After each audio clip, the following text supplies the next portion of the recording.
चैत्र नवरात्रि माँ तारिणी को समर्पित अटे।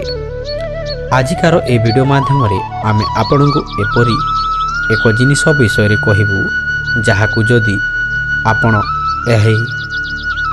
एही नवरात्रि रे घर को नहीं आसंती तेबे माता रानी आपण घर को आसबे। माता रानी कृपारू आपण जीवन संपूर्ण बदली जीव एवं आपणकर समस्त इच्छा मध्य पूरण हो जिवो।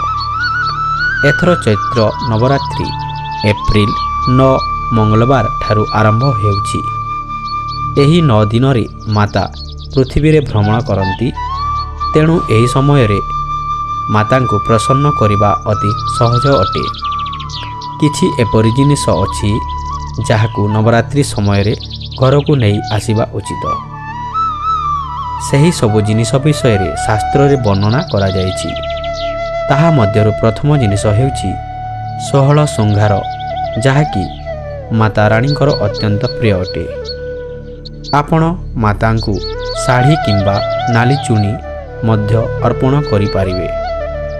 नवरात्रि रे माता को जो व्यक्ति विधि पूर्वक 16 श्रृंगार अर्पित करिथाए सही व्यक्तिर घर को सुख समृद्धि आसी थाए एवं अखंड सौभाग्यर वरदान प्राप्त होइथाए। जो महिला माता को 16 श्रृंगार अर्पित करिथाए से निजे मध्य 16 श्रृंगार धारण करने उचित। यह द्वारा माता बहुत शीघ्र प्रसन्न हो जाती। नवरात्रि समय रे रूपार मुद्रा घर को आनिबा मध्य अत्यंत शुभ होता है। आपण सुनार मुद्रा मध्य आनी पारिबे।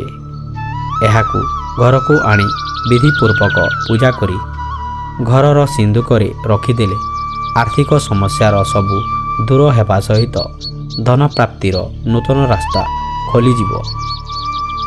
नवरात्रि समय रे घर को पद्म फूल आनिबा अत्यंत शुभ होता है, कारण यह माता रानीकर अत्यंत प्रिय जिनिस अटे।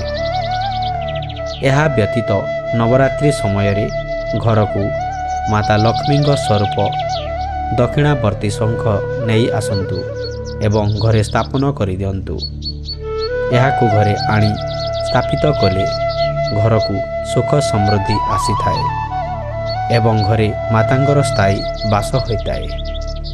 यह द्वारा घरे शांति बजाय रहिबा सहित आरोग्य प्राप्ति होता है।